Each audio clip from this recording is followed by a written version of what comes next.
మావయ్య ఏమైందమ్మా? అయ్యో ఏంటమ్మా ఇది? లేమ్మా. వదినా లెగొదినా.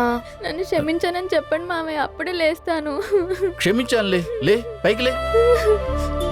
నిజంగా చాలా తప్పుగా మాట్లాడా మావయ్య నిన్న, సారీ. అలాంటిది ఏం లేదులేమ్మా, నువ్వు ఏడవకు. కుటుంబం అన్నాక గొడవలు ఉంటే వదినా, సర్దుకుని వెళ్ళిపోవాలంతే. కానీ ఎప్పుడు అలా మాట్లాడుకోదినా.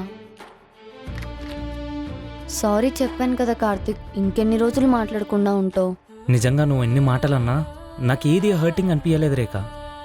డబ్బులు లేకపోతే ఎలా బతకడమని నన్ను నేనే చాలా తిట్టుకున్నాను తెలుసా. ఇంకెప్పుడు అలా మాట్లాడాను కార్తిక్, మైండ్లో ఏదో ఆలోచిస్తూ అలా మాట్లాడేశాను. డాడీతో మాట్లాడినప్పుడు కూడా డాడీ తిట్టాడు నన్ను. ఇప్పటి నుంచి హెల్త్ గురించి చాలా బాగా కేర్ తీసుకో. సరే కార్తిక్. కార్తిక్ ఇదిగో, ఇది మా డాడీ నాకు ఇచ్చారు. ఎలా ఉంది కార్తిక్? కట్నమేం పెట్టలేకపోయారు కదా, అందుకనే ఈ చైన్ ఇచ్చారు.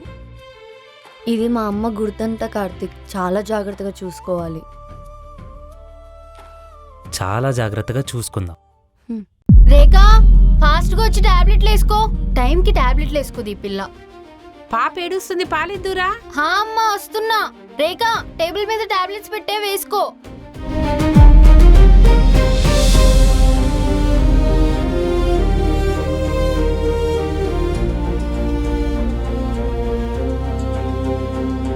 అమ్మా అంజలి, టీ పెట్టమ్మా. సరే మావయ్య.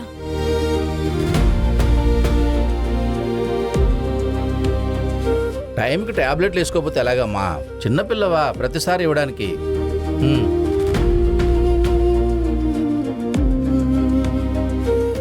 ఇదేంటి మామయ్య కొత్తగా ఉంది, ఇప్పటివరకు ఎప్పుడు వేసుకోలేదు. శ్రావణి పెట్టుంటదమ్మా, విటమిన్ కోసమేమో. సరే మామయ్య.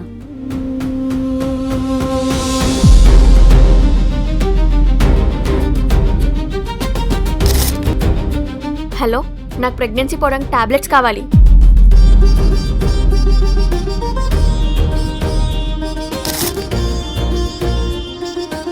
రేపటి నుంచి టైంకి టాబ్లెట్ వేసుకుంటాను మామయ్య, చిన్నపిల్లని కాదని చెప్పి ప్రూవ్ చేస్తా.